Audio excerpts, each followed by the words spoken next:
Then I heard this voice. It says, tell your men to wear white kurtas. Kurtas. I said, oh, Muslim head. Then I said, it's just a dream. He came again and again. And the last time, this voice became aggressive now. Tell your men. Ashhadu, Allah, ilaha illallah.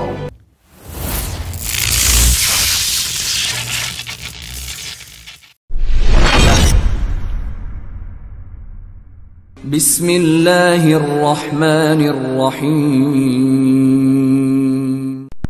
Assalamualaikum warahmatullahi wabarakatuh.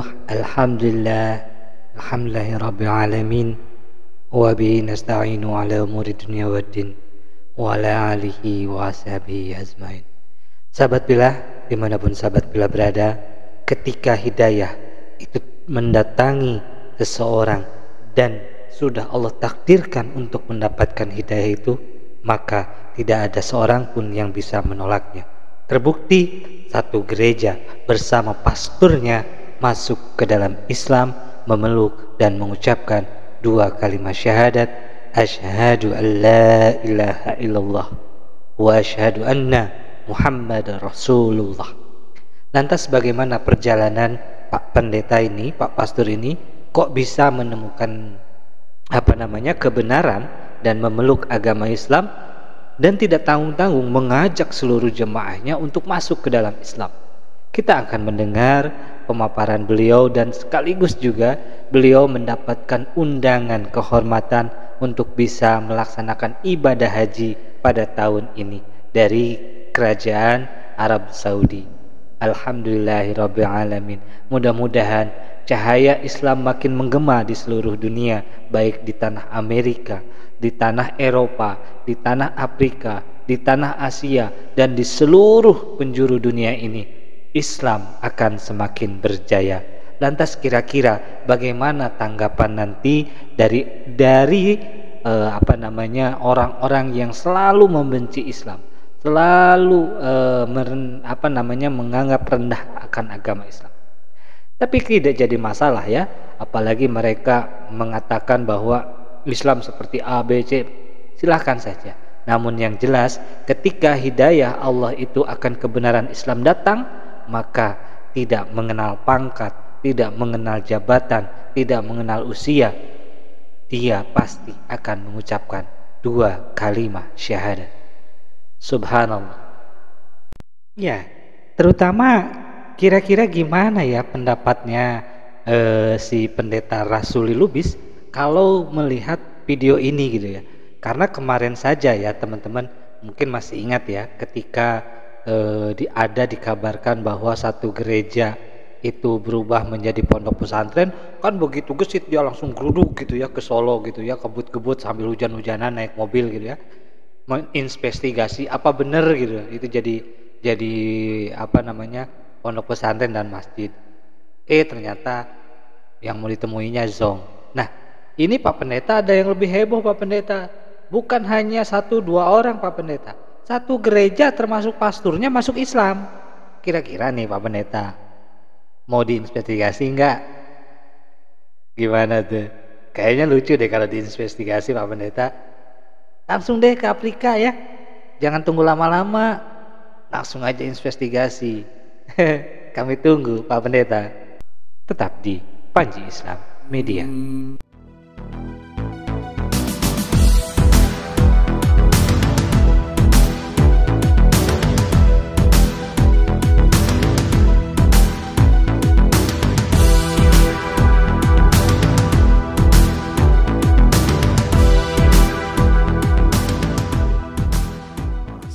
It's simple. You go anywhere, they tell you Al-Muslim, Akul Muslim. Anywhere you go to, they will tell you a Muslim is the brother of a Muslim. I have shared with you here a terrible thing. I hate sharing it. I was sent by the Archbishop somewhere and I got stranded on the way. I went to a church to go and tell them that they should, I want to spend the night there. I heard the pastor and the wife arguing inside. I told them, I said, look, I will not sleep in your house. I want to sleep in the church. Sir, they didn't allow me. I left that place and walked to a mosque. The only thing I said is Assalamu alaikum. And he looked at me, he said, Malam. He said, Lafiya. I said, Ni matafiyi ne. He said, Bismillah, Bismillah, Bismillah. He said, I should sit. Bismillah. So he told me he was eating his garagaro. He said, Malam, Bismillah, ka dauka cokali mu ci abinci. Sir, we finished. He said, Malam, he said, masallacin nan muke kwana. Ce in kai sai ka kwanta. Sir, I slept in the mosque. In the morning, before the early morning prayers, before he knows that it is not, I only say Salamu Alaikum, I quickly step out. Sir, is it with that kind of Christianity are you thinking we can dismantle that force? Our self-centered, self-seeking, self-glorifying Christianity, a Christianity that only thinks about himself. Iya, sahabat Pillah dimanapun sahabat Pillah berada, tadi adalah kutipan di mana 3 bulan sebelum bersyahadat, Pak Pendeta ini masih mengisi khutbah atau masih mengisi kebaktian di gereja. Dan pada saat itu di kebaktiannya mengangkat tema adab seorang muslim terhadap tamunya. Ketika dia menceritakan perjalanan dia kemalaman, suatu saat kemalaman dan ingin menginap itu di gereja, tidak di rumah pasturnya dan istrinya gitu ya. Mereka berargumen, ada yang memperbolehkan, ada yang tidak. Terdengar oleh si Pak Pendeta ini, oh ternyata seperti ini. Makanya dijawab, saya tidak ingin menginap di rumah Anda, tapi saya ingin menginap di gereja. Tetap tidak boleh ya, tidak diizinkan. Lantas Pak Pendeta ini pergi ke dalam masjid, cari tempat masjid dan hanya mengucapkan Assalamualaikum doang.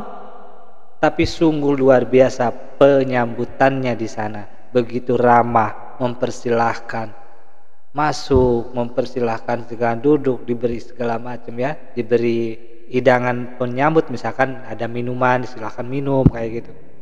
Berbeda halnya ketika dia mau menginap di gereja. Inilah yang diangkat oleh Pak Pendeta ini.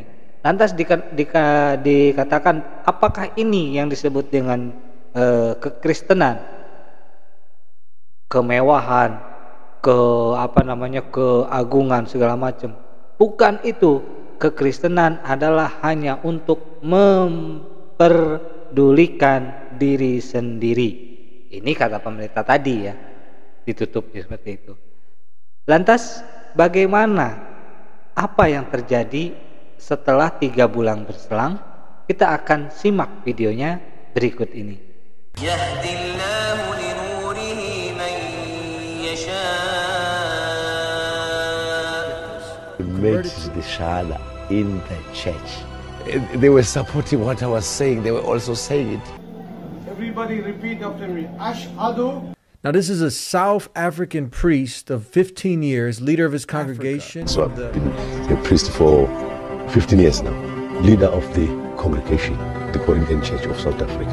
That's got about 100,000 followers. 3 months ago, I made the shahada in the church. They were supporting what I was saying. They were also saying it. Those 1,000 voices saying one, giving the shahada with me. Ashhadu. Ashhadu. Allah. Ilaha. Illallah. Wa ashhadu. Anna. Muhammadan. Rasulullah. I bear witness. There's none worthy of worship. Except Allah. And Muhammad is his final messenger. Let us just a dream. He came again and again. And the last time, This voice became aggressive now. Tell your men. Then I went, it was a congregation. I said, now I'm going to these people, I'm going to tell them. Told them. You know how Allah made it easy? They just accepted. All of them. Then when the next meeting came on the next congregation, everyone was wearing it, white kurtas. And all those they accepted. They accepted. Now he ends up getting invited to Hajj. He goes to the Hajj and he's kind of going over this. Alhamdulillah. We're happy. Then I saw Muslim brothers coming. I said, I've been waiting for you. I've been waiting for you. I had a dream that you'll come here.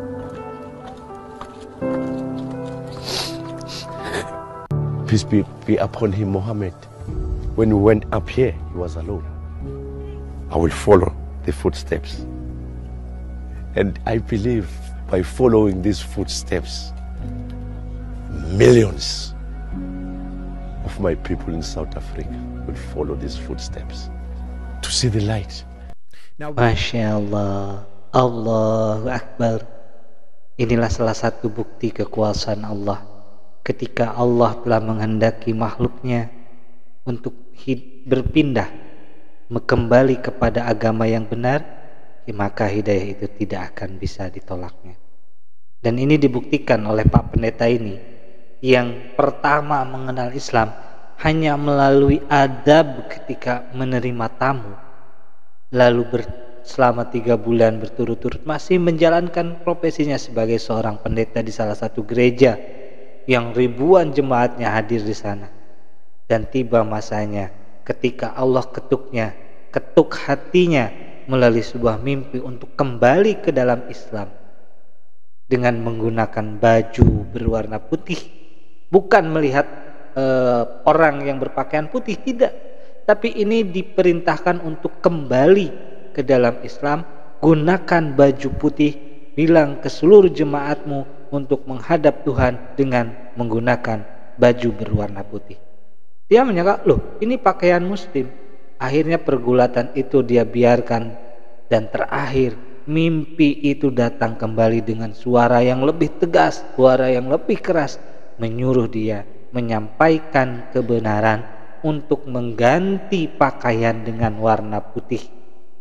Maka disampaikan kepada jemaatnya, dan kuasa Allah, semua jemaatnya menerima kebenaran itu dan mengucapkan 2 kalimat syahadat bersama-sama.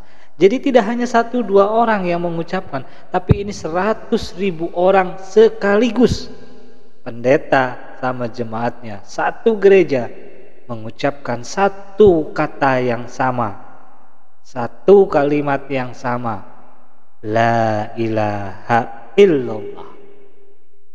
Tiada Tuhan selain Allah. Masya Allah. Dan mudah-mudahan sahabat pilih ini menjadi sebuah renungan bagi kita, bahwasannya hidayah itu akan datang kapan saja, di mana saja, melalui siapa saja. Tapi yang jelas, hidayah itu merupakan hak prerogatif daripada Allah Subhanahu wa Ta'ala. Maka ketika hidayah itu sudah diberikan oleh Allah, tidak ada seorang pun yang bisa menolaknya. Nah, yang jadi pertanyaan, apakah pendeta Rasuli Lubis ini akan terketuk hatinya setelah melihat ini? Kira-kira bagaimana menurut sahabat? Tulis di komentar.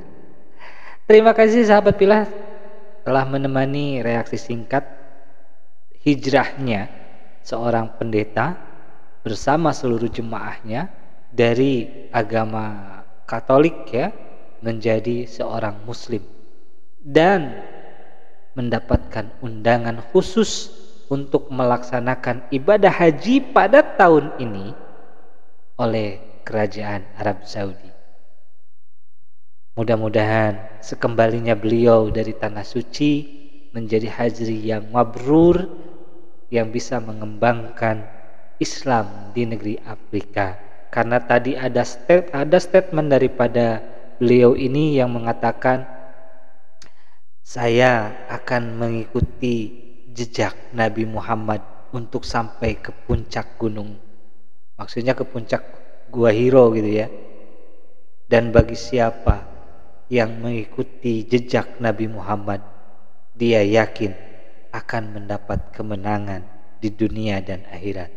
Dan dia yakin apabila dia mengikuti jejak langkah Nabi Muhammad SAW, maka ribuan orang di Afrika akan mengucapkan 2 kalimat syahadat dan mengikuti jejak baginda Nabi Muhammad SAW. Amin ya Allah ya Rabbal Alamin. Terima kasih atas segala perhatian.